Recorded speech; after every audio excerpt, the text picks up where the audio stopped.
Okay, we're going to look at installing an adjustable cam gear onto an EV or EN engine. Now, recently Don had these really nice adjustable ones made up by Fast Forward Racing, but this will also work for a modified standard one or any of the other adjustable ones that have been made in the past.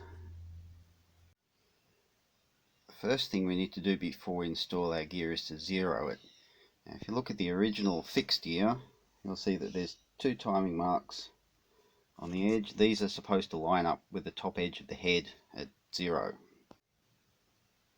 If you flip the gear over, on the back you'll see there's actually 4 marks straight across it on an original one.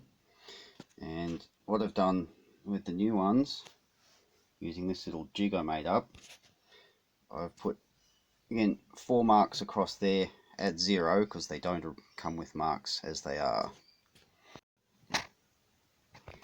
Now, to zero the gear, what you want to do is you loosen off the adjusting bolts, put a straight edge across the back and rotate them until the marks are all lined up, and nip the bolts back up again.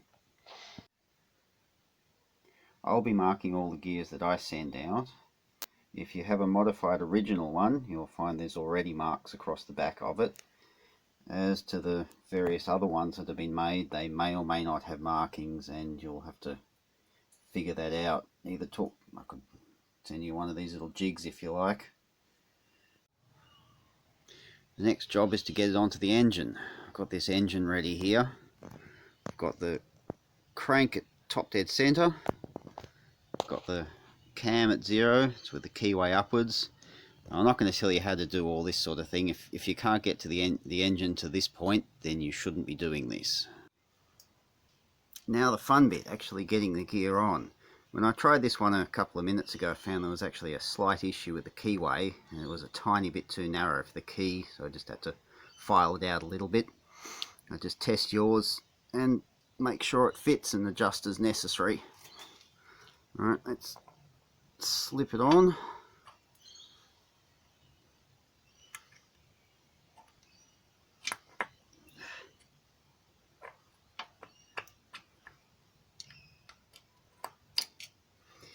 And there we go.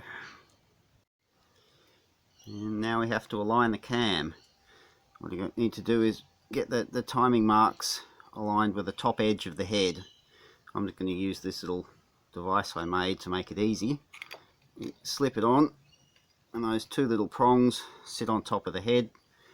This one I actually managed to get it absolutely spot on to start with, but you'd have to rotate it as necessary to get it to sit right, but that's where it needs to be.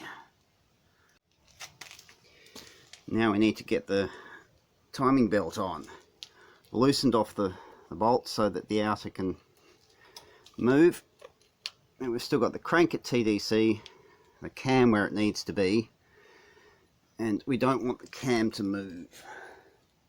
We just want the outer to move.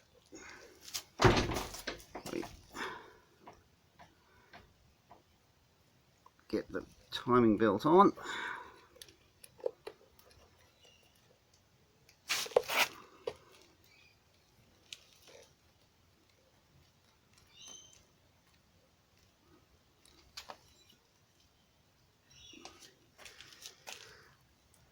Now what we want to do is rotate it slightly clockwise until there's a bit of tension on this side of the belt. Still keeping the crank at TDC. That's about what we want, and now we can nip up the bolts. And there we are. Now we can put it all back together again. You'll find that the outer timing marks now won't line up with the top of the head, but that's as you expect it.